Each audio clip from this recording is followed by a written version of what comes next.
Assinei para você. Começa aí já, pô, já tem tempo. Não, só tem você. Tem o Bruno, já entrou também. Como é que é? Tem o Bruno aí, já entrou também. Ah, é? Então, Tem bom dia, vocês. Bruno. Então, beleza. Começamos. Muito bem. Como só lembrando, né? Olha, nada menos que o psiquiatra Luiz Felipe, de São Luís do Maranhão.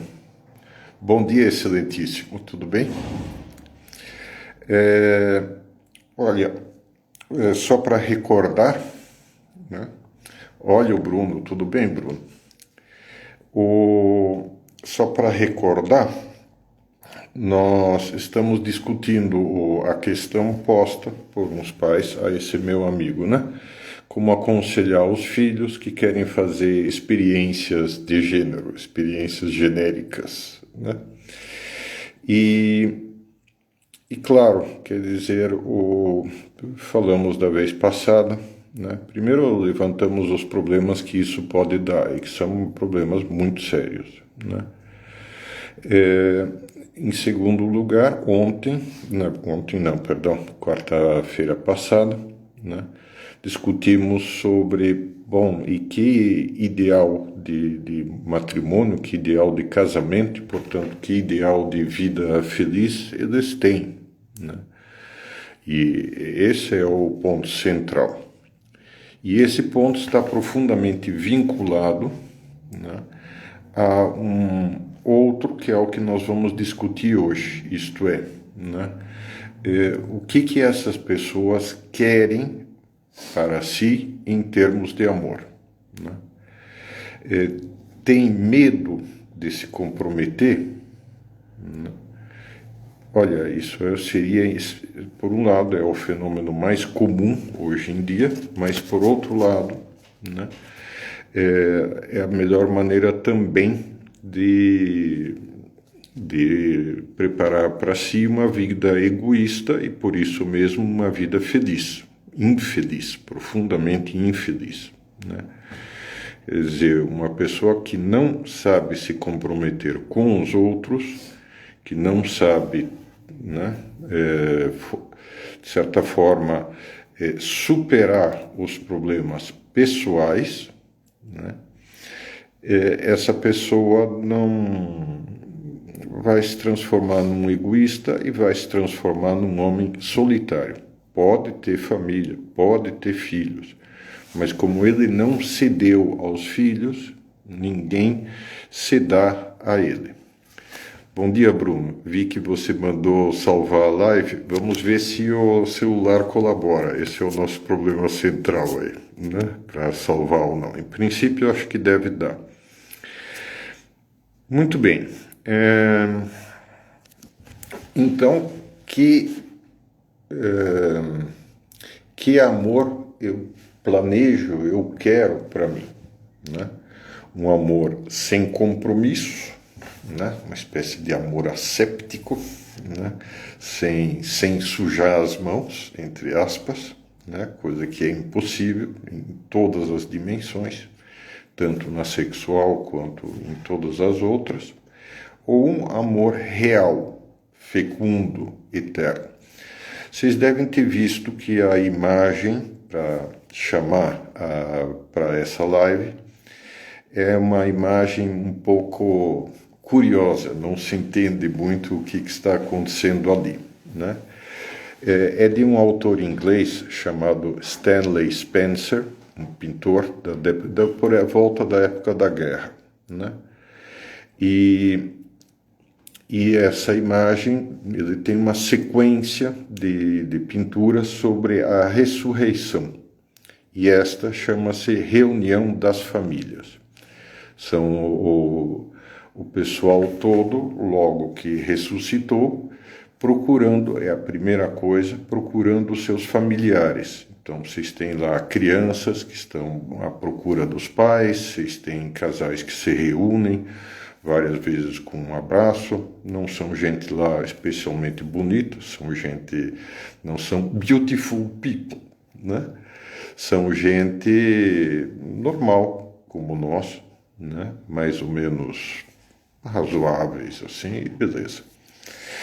E é exatamente essa é a oposição, né? Quero um amor eterno que preencha a minha vida, né? Um amor que supere a morte, um amor que seja maior do que tudo que eu consigo pensar e imaginar, justamente porque ele explode os meus conceitos, explode a minha, né? a minha visão muito limitada da vida, né? Ou quero um amor egoísta à la Alain Delon, como a gente mencionou na live passada, né? da quarta-feira passada. Que é uma live de, enfim, né? Que é, enfim, é essa vida, perdão, cercado por gatos, né? E com uma perpétua saudade não preenchida, que, como nós vimos, ele formulava uma mulher que me ame, né? E isso é o ponto central, quer dizer, eu quero um amor que me proteja, um amor que seja para mim, né? Um amor em que os outros têm a obrigação de me encher de felicidade, né? Ou quero um amor real, quero um amor verdadeiro que implica doação e que implique em mim o esforço permanente por tornar os outros felizes, né? Esse modo de olhar para si, de se conceber, né, é fundamental, porque toda felicidade é mais do que nós existimos, né? Toda felicidade é sempre algo que ultrapassa tudo aquilo que a gente desejava, embora implique, naturalmente, é o razoável e é o necessário no mundo pós-pecado original, né? Toda felicidade é custosa, né? Significa milhares de renúncias, milhares de perdões, milhares de desapontamentos, milhares de desilusões, né? E muito bem, né? Qual o problema? Se isso me ensina, se isso me amadurece, se isso me torna melhor, qual o problema, né? Já os antigos sabiam que as cadeias, os grilhões, a doença, né, são mestres de vida, são algo que nos ensina, são algo que nos torna maiores do que nós somos hoje. Muito bem. Com relação ao amor entre homem e mulher, ou entre mulher e homem, sempre põe a mulher em primeiro lugar. Eu sou um pouco old-fashioned nesse sentido. Esses três tipos de amor podem ser caracterizados, né, como, primeiro, Vênus, que é o amor predominantemente sexual, é o amor que se manifesta no desejo sexual, e é o primeiro que ocorre, né? Quer dizer, a pessoa vê uma moça, a moça vê um rapaz bem apessoado, atraente, interessante, tal, né? Esse tipo de interesse já é a primeira manifestação do desejo propriamente sexual, né? Então, do amor Vênus, do amor venéreo, né? Acontece que esse amor venéreo, para poder se tornar algo muito mais verdadeiro, muito mais profundo e que abranja mais plenamente a personalidade, tem que se transformar em Eros. Esses nomes são clássicos, já usados por filósofos da antiguidade, né? Então, já essas imagens todas, na verdade, são até bem anteriores a toda a filosofia, porque são imagens próprias da natureza humana, de como nós nos descrevemos, como nós nos entendemos, né? E o amor erótico, infelizmente a palavra erótico foi tornou-se sinônimo de pornográfico, foi arrastada na lama, né? Mas é uma pena. O amor erótico é a clássica flecha do Cupido, né? O amor que toma completamente a pessoa. Entre as imagens que estava considerando para a live, tem uma do Chagall, chamado Os Namorados ou Os Amantes, como se queira traduzir, né? Que representa a ele e a esposa, né? Que ele amava loucamente, né? E que representa os dois flutuando no espaço. E, de fato, esse tipo de amor comunica essa sensação, né? A sensação por um lado, de separação do mundo, né? Quer dizer, existe agora um âmbito, um mundo nosso, né? Só de nós dois, né? E esse mundo, de certa forma, ou em certo grau, é muito maior e muito melhor do que o mundo sensível, o mundo que se apresenta aos nossos sentidos e que nós chamamos de, entre aspas, mundo, né? Ou seja, esse tipo de amor cria, né, um outro universo próprio só dos noivos, dos amantes, dos namorados, né, e que é aquele em que eles vivem, né? E isso, por sua vez, né, o primeiro é de curta duração.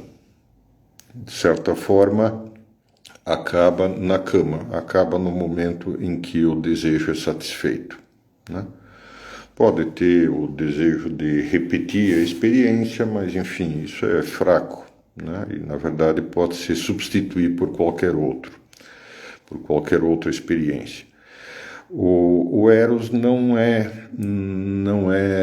tão facilmente satisfeito, quer dizer, o Eros só se satisfaz, né, com a entrega plena do outro, isto é, com a posse do outro, posse no bom sentido, como diz o amigo meu Hugo, né?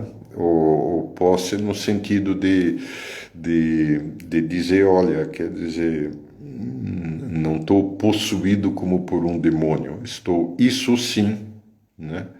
Eu me entrego a você porque eu quero me entregar. Mas ainda é um amor, sobretudo, afetivo, é um amor, sobretudo, do coração, é um amor dos sentimentos, né? E por mais que já chegue àquilo que nós somos, de fato, né, não basta para nos segurar, não para nos caracterizar. Aproveitar para dizer bom dia a todos os outros que entraram, né? Ernesto, Rebeca, Isa. Sejam bem-vindos. Acontece que mesmo esse, né, o amor erótico, no sentido correto, né, o amor que preenche o coração, tem que ceder lugar ao Bento XVI chama de ágape, em geral as pessoas chamam meramente de amor conjugal, né? Que é uma coisa maior ainda, né? Que é que é já um amor vital, né? Esse amor não preenche tanto do ponto de vista sentimental, né? Mas esse amor preenche a vida, porque na verdade ele penetrou em todos os âmbitos da vida, né? Ou seja, é o que eu queria sempre, essa é a sensação, né? E, na verdade, ele mais do que um sentimento, é uma espécie de maestro, né, de orquestra, que guia e harmoniza todos os sentimentos da pessoa, né? Todos os sentimentos que ela traz em si. Ou seja, né, nesse momento, os grandes arroubos do amor erótico, né? O fato de os namorados fazerem poesias horríveis um para o outro, desculpa, mas normalmente são ruinzinhas. O amor desse de arrebatamento, nossa, como não consigo viver sem ele, não consigo viver sem ela, está, né? Essa espécie de sensação de um vício quase, né? É substituído por algo muito mais sereno, mas por uma amizade, né? Por uma amizade madura, que, enfim, ótimo que tenha o componente do sexo, mas não é essencial e não é o fundamental, não é aquilo que une. O que une é uma comunhão de vida, uma comunhão de interesse, é um total, né? Tem afeto, aquele carinho sereno, tranquilo, pelo qual a gente, né, aqui está tudo no seu devido lugar e tudo isso aqui, puxa, desperta milhares de recordações, milhares de lembranças, milhares de sentimentos moderados, tranquilos, mas, né, é isso. Orquestra todas a vida consciente, né? Quer dizer, sempre ao pensar se leva em conta o cônjuge, a outra pessoa, né? Implica orquestra um companheirismo total, uma confiança plena, pelo menos em uma pessoa, né? Ou mais provavelmente uma série de pessoas, isto é, a mulher, os filhos e alguns outros que a gente conheceu graças a eles, né?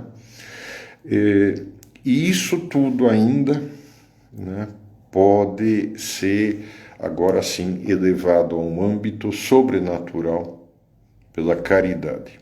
E a caridade é o amor incondicional de Deus por nós, né, e que não adianta digamos, querer fazer cara a cara, porque a diferença entre Deus e nós, a diferença também entre nós e uma determinada pessoa é infinita, né? E essa diferença portanto, só pode ser coberta por um amor que é completamente incondicional. Não me importa o que você faça, não me importa que você precise ser perdoado 1 milhão de vezes, né? Mas eu tenho um compromisso com você que dura por toda a eternidade. Se você errar, perdoarei, sempre, né? Então, isso é o amor de caridade. Caridade não é dar 3 moedinhas pro pobre que se vê, embora isso seja sei lá, o 0,0000003% da caridade, né? Mas é tomar um quase nada por algo muito maior, né? Caridade é isso. Apesar de todos os pesares, né, eu estou tranquilo. Estou no meu lugar, tenho um lugar neste mundo, posso contar com algumas pessoas, né, pelo menos essas, não serei abandonado por elas nunca, né, estou em paz com o universo. Que é exatamente o problema da imensa maioria dos nossos contemporâneos que não conseguem ter paz, né? Que se debatem, correm de um lado para o outro, se rasgam, né? O tempo todo estão se machucando a si próprios, né? Alimentam dúvidas permanentes, ou seja, não tem lugar neste mundo, né? Sempre se sentem fora Tem a náusea do Sartre, né? O Sartre descreve, num dos seus romances, descreve um sujeito que acorda um dia de manhã com uma náusea total do mundo e que vai continuar com isso até o fim da sua vida, né? Então é isso, é a pessoa que tem náusea do mundo, mas tem náusea por culpa própria. Tem náusea porque ele cria essa náusea em si, né? Então é isso, não fomos feitos para isso. Muito bem, descritos os 3/4 tipos de amor, né? Falo porque os 3 iniciais são humanos, né? Vênus, Eros, Ágape, se quiserem dar esse nome. E o 4 é sobrenatural, ou seja, não pode ser dado por nós mesmos, nem é um produto de evolução dos anteriores, né? O 4 é puro dom de Deus. Mas então, isto. Muito bem.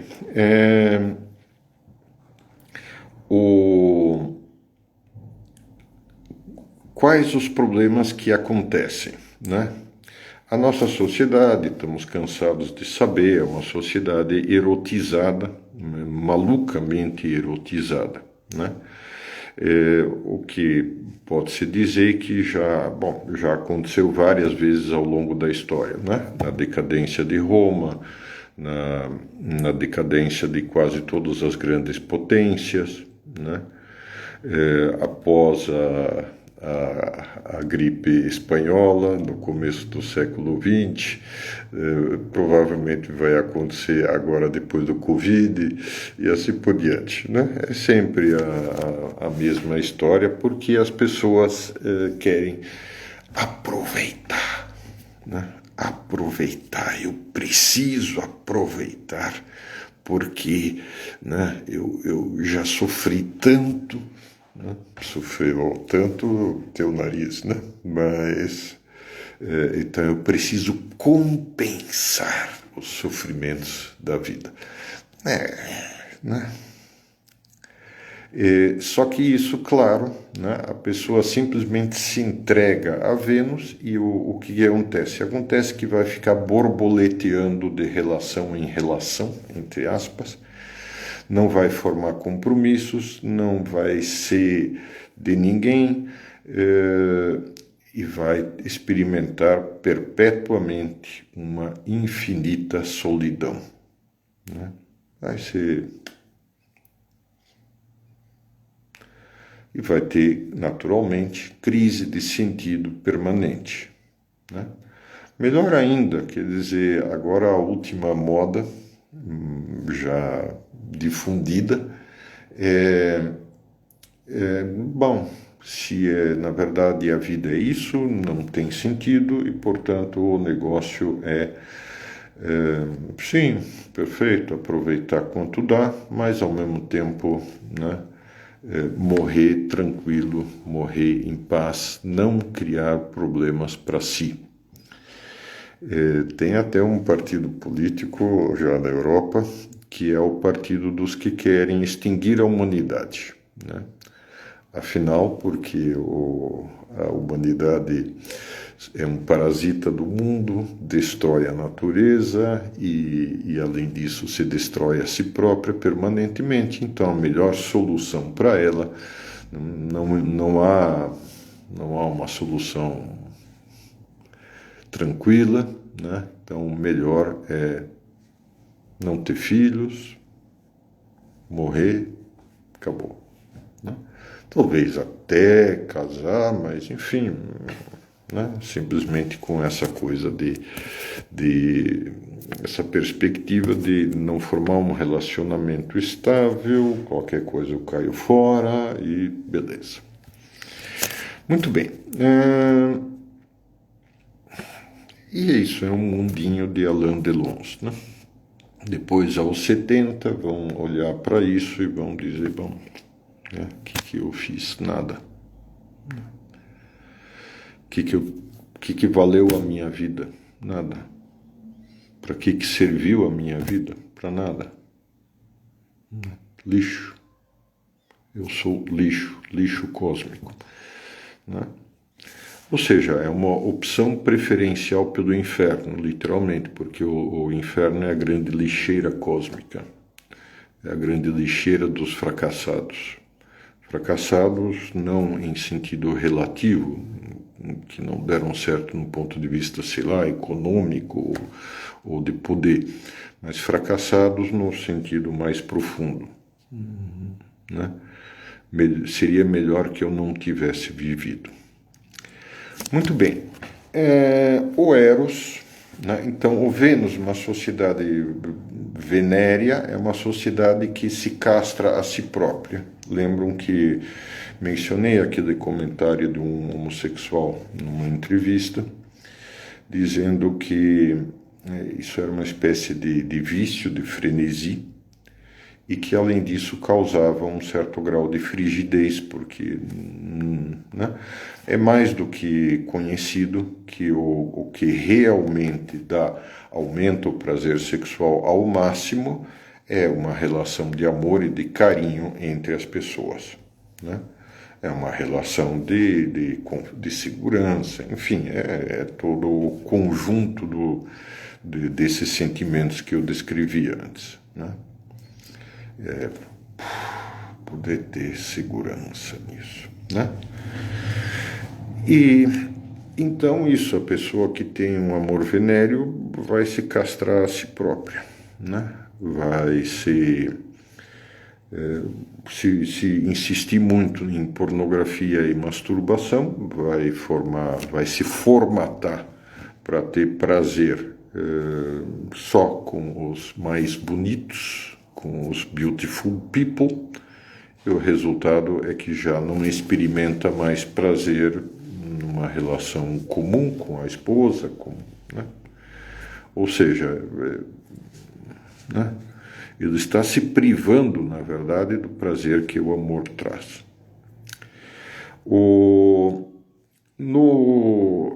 E isso quer dizer é a pior forma, né? Menos ruim é o borboleteante, é o cara que pula de relação em relação sem compromisso, né? Também é triste, porque ele nunca tem âncora na vida, nunca forma um lugar na vida, nunca forma uma posição. É sempre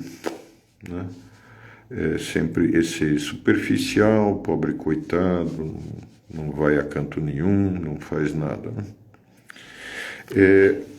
No erótico, o problema central que a gente enfrenta hoje, né, sobretudo entre jovens, é precisamente que o pessoal acha que o fato de estar apaixonado já é justificativa para tudo. Então já é passe livre para ir para a cama. O que isso faz, por sua vez, né? Retém os dois namorados, né, numa imaturidade enorme, porque é prazer sem responsabilidade, prazer é o bônus sem o ônus, como diz um amigo meu, né? E é isso, né? Quer dizer, a pessoa só quer ter a parte boa da vida, mas sem a parte ruim. Então entra aí o medo terrível de ter filhos, né? Entra naturalmente toda a reata, toda a consequência dos meios de evitar o nascimento, né? Isso, por sua vez, corta o amor pela metade, né? Ou seja, não se sabe bem porquê, né? Mas aquilo continua a ter uma sensação de vazio, né? Passa o tempo e nada, né? Depois e claro, retendo nesse estado, né? desgraça. Quer dizer, se simplesmente eles tivessem a sensatez, e cá entre nós, entre os meus amigos, estou vendo que isso está acontecendo mesmo, né? Muitos estão começando a desconfiar disso, né? Chegam à conclusão, se tiverem alguma coisa dentro, né? Mínimo de massa cinzenta, um mínimo de coração, chegam à conclusão de que não, melhor esperar, né? Melhor chegar ao ponto de dizer, não, de fato, isso aqui merece, eu estou disposto agora, amadureci o suficiente a ponto de poder tomar um compromisso, a ponto de aceitar um compromisso, né? E sim, e aí eu me ofereço, aí eu posso me oferecer, né, a uma mulher ou a um homem, né? Aí eu posso me oferecer integralmente, né? Agora sim, agora eu posso lhe dar a minha vida. Antes não lhe estava dando a vida, né? Antes estava dando um órgão sexual, pouco mais, né? E é isso, eu sinto muito, né? Ou seja, quer dizer, agora eu sou capaz de dar tudo. Muito bem, mas o próprio amor erótico, como dito, dura, mas dura razoavelmente, né? A imensa maioria dos divórcios ocorrem entre 3 e 7 anos, né? Que é quando todo o ônus do casamento vai desabando, né? Coisas terríveis, como, por exemplo, que ela insiste em pôr a escova de dentes do meu lado, né? No armarinho lá do banheiro, que, sei lá, não é 100% de saúde, tem períodos difíceis, tem não sei o que, tem isso e aquilo, etc e tal, e claro, o ônus vai pesando, pesando, pesando, até que a pessoa, fazendo cálculos, né, aí ela chega à conclusão de que não, o lado ruim da balança está pesando mais do que o lado positivo. Amor não é questão de balança, né? Amor não é né, um ajuste, um contrato comercial, né, em que você leva vantagem e eu levo vantagem. Não, né? Isso é comércio. Isso, no âmbito do amor, chama-se prostituição. Desculpa, mas é exatamente isso. Simplesmente são prostitutas e prostitutos que se enganam mais claramente, né? Mais plenamente, dizendo que não, mas eu cumpri tudo certinho, né? Não adianta eu cumprir tudo certinho, porque você matou a essência daquilo que está acontecendo. Amor nunca nem funciona comercialmente. Não é uma competição, é entrega. Eu te pertenço. Você me pertence. Ponto. E isso significa tudo, com o ônus e com o bônus. Significa totalidade. E isso é exatamente o que implica, né, Isso é exatamente o que faz com que nós entremos completamente no amor. Isso é o que se preserva e se conserva no matrimônio, no casamento, né? Para isso é que existe o casamento. E se eu não tenho a coragem de afirmar isso publicamente, eu já não me pertenço, eu pertenço a esta mulher, né? E vice-versa, e ela também, né? Então não existe nada. Então é uma mentira. com a leviandade generalizada, por falta de educação paterna, sobretudo, né? Essa leviandade leva as pessoas também a fazerem promessas públicas que depois não tem nenhuma coisa vinculante, largam e fora. Muito bem, mas eu dizia, a maior parte dos divórcios ocorre entre os 3 e os 7 anos, que é mais ou menos o quanto tempo o sentimento erótico consegue se sustentar, né? Geralmente não passa disso. Portanto, se ao casar não havia uma decisão pessoal, uma promessa pessoal ao cônjuge de permanecer fiel, viver para ele, custe o que custar, haja o que houver. Se eu tiver que renunciar ao trabalho pelo casamento, renuncio, sem problema, né? Se eu tiver que mudar completamente meu regime de vida por causa do casamento, mudo, né? Se não houver essa disposição, vai pastar, vai detonar-se. O caso mais gritante e mais imbecil que eu conheço é dos pais de um amigo meu que se separaram aos 92 e 95 anos, né? Homem, já deu, né? Mais um pouquinho você vai morrer, pronto, acabou, já resolve o problema que eventualmente acha, né? E aí na ressurreição, pelo menos você vai receber essa pessoa sem defeitos, né? Fica mais fácil.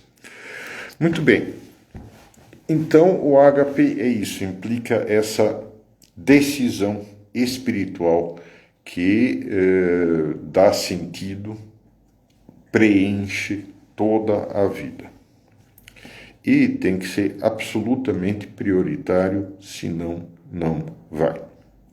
É bom saber, né, que isso não é próprio da Igreja Católica, né? Qualquer pessoa que raciocine poderia perfeitamente chegar a essa conclusão se não corresse atrás dos seus medinhos, dos seus receios, das suas covardias, para sermos mais exatos, e das suas mediocridades, né? Do seu desejo de preservar o egoísmo e a ilusão de que ela está no centro do mundo, né?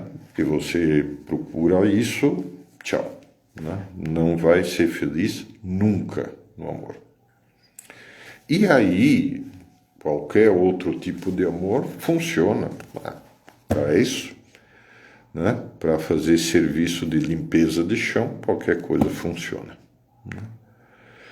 Serve uma toalha de camurça, serve uma coisa de riquíssima e caríssima, mas também serve um trapo de chão, né? Então não há grandes diferenças entre essas coisas se se tem a visão errada. Muito bem, o que faz o amor conjugal, né? Como dito, preenche todos os âmbitos da vida, né? E, sobretudo, tem que estar, é fruto de uma decisão, e de uma decisão eterna. Ok, as pessoas morrem, ok, né? Pode estar ser impossível de se conservar essa decisão, porque existe sempre um componente de imprevisível, né? Mas beleza. Mas dentro disso é isso. É um compromisso que eu assumi conscientemente diante de Deus. E o fato de ser diante de Deus é o que o torna eterno. Juridicamente, como é que vamos fazer isso? Não sei, né? Que o jurídico neste âmbito é totalmente secundário e é muito pequenininho, né? Ainda mais agora, depois que o Estado destruiu completamente qualquer figura jurídica que proteja o matrimônio, né? Agora é a grande palhaçada, com perdão, né? Mas enfim, o que importa, né, é isso. E aí o que acontece? Quando existe isso, existe toda aquela necessidade de você olhar e dizer, bom, como é que eu resolvo os problemas que surgirem? Porque vão surgir, evidentemente. O ônus continua lá, né? Então, como vou conseguir resolver? Então, isso me obriga a ter confiança no cônjuge e obriga o cônjuge a ter confiança em mim. Precisamos resolver as coisas conversando antes, se for possível, e não deixando os ressentimentos, as raivas, os pequenos problemas, as eventuais depressõezinhas, etc., que a gente tenha, né? Não deixar isso inchar e criar um problema enorme. Não, quanto antes, né? Ou seja, marido e mulher têm que conversar. Né? Tem que conversar e conversar muito. Agora, se estão os dois mergulhados no WhatsApp, estão os dois mergulhados no celular, seja lá no que for, estão os dois mergulhados na televisão durante o jantar, durante o almoço, se é que almoçam juntos, o que já é uma raridade, o que em Campinas é absurdo. Em Campinas dá para voltar para o almoço tranquilamente, né? Estão, né? Quer dizer, se simplesmente não conversam, aquilo lá não vai para canto nenhum, né? Vai acabar o amor erótico e a pessoa vai começar a se perguntar, bom, né? Mas tem aqui a colega que é muito bonita e tem aqui o outro que não tem nenhum dos defeitos do meu marido, pobre ilusão, né? E claro que tem os defeitos, e provavelmente maiores do que esses, mas no começo ele consegue esconder bem, né? É isso, simplesmente isso. Então, é isso. E além disso, quer dizer, é preciso dar uma chance para os filhos, ou seja, né? Cada filho é uma pessoa, não é um bibelô para uma mãe carente de afetos.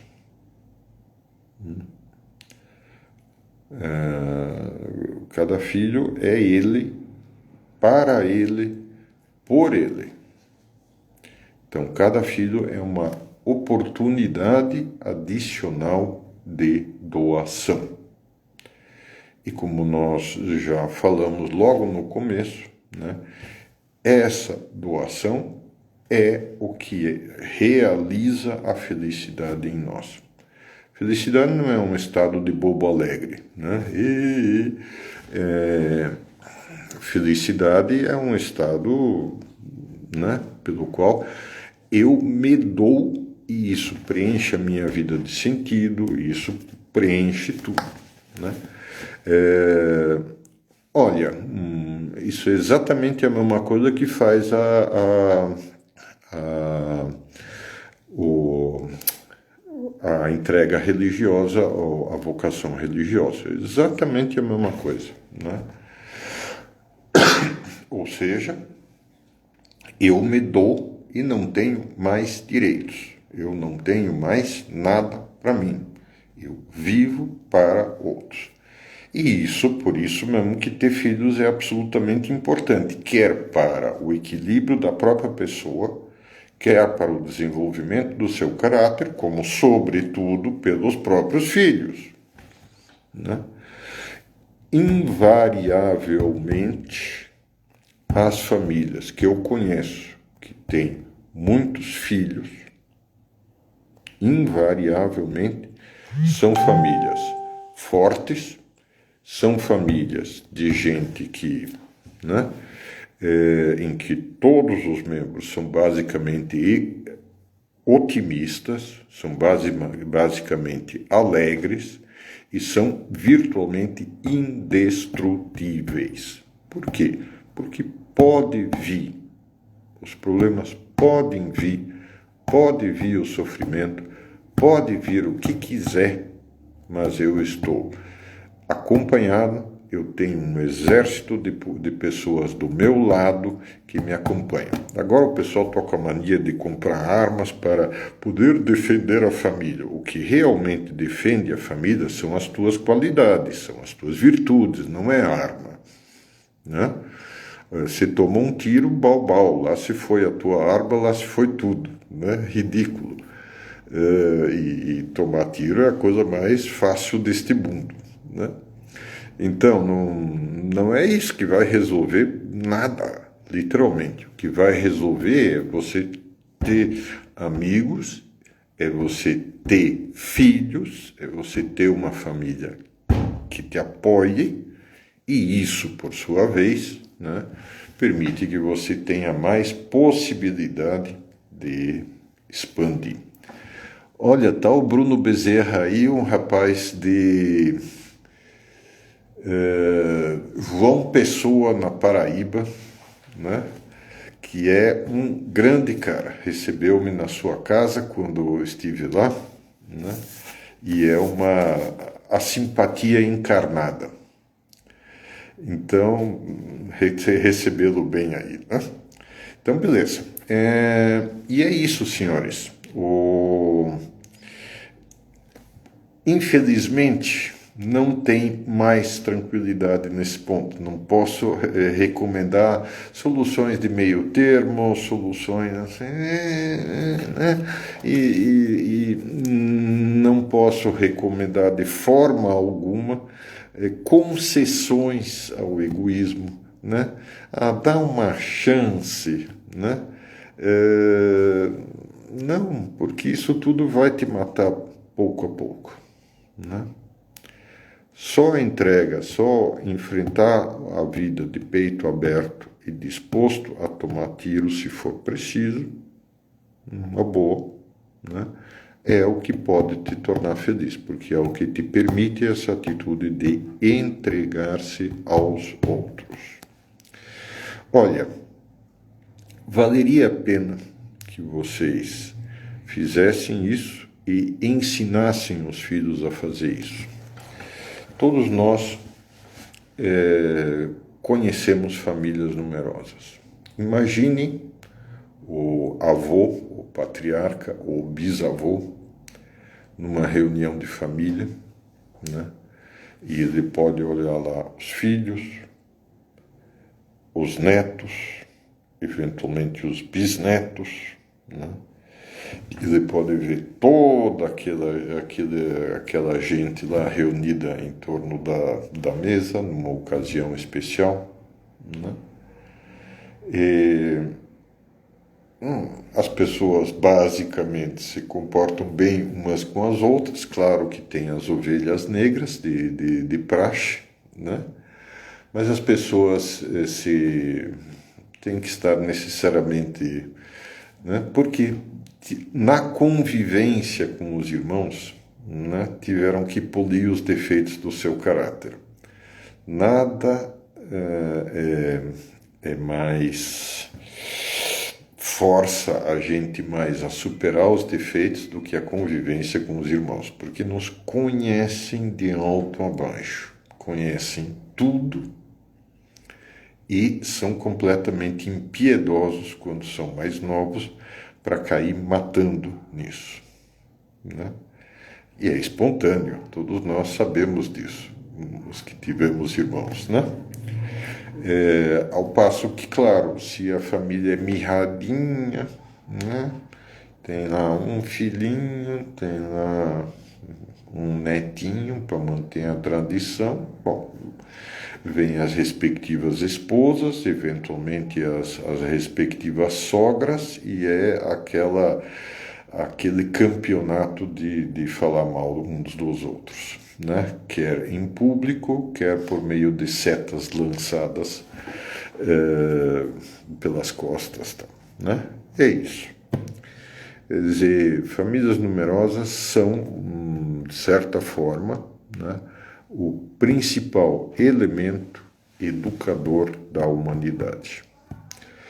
Por que a nossa sociedade é completamente voltada para, né, para tristeza, para o desespero, para maluquice, para depressão? Parece que está mudando, graças a Deus, mas, né, por que isso? Por causa de toda a propaganda dos últimos 2 séculos para dizer: não tenha filhos, pelo amor de Deus, não tenha filhos, você destrói o planeta, você, né, é imoral você ter filhos, né? Mais de uma mãe já me contou que estava lá com 1 ou 2 filhos novinhos e um outro no colo, por exemplo, indo a um banco ou fazendo compras, né? E vem alguém que ela nunca viu mais gordo, né? Vem dizer: mas como é que se pode fazer uma coisa dessas? Como é que pode estar... né? Pelo contrário, o irresponsável é quem diz isso, né? Esse é o pessoal que causa essa tristeza, essa solidão das pessoas. Muito bem, percebi que ninguém fez nenhuma boa pergunta. Se vocês tiverem alguma boa pergunta, façam agora ou calem-se para sempre. Calem-se para sempre, não podem fazer as perguntas pelo chat. Muito obrigado a todos. Agradeço a paciência que vocês tiveram e até a próxima.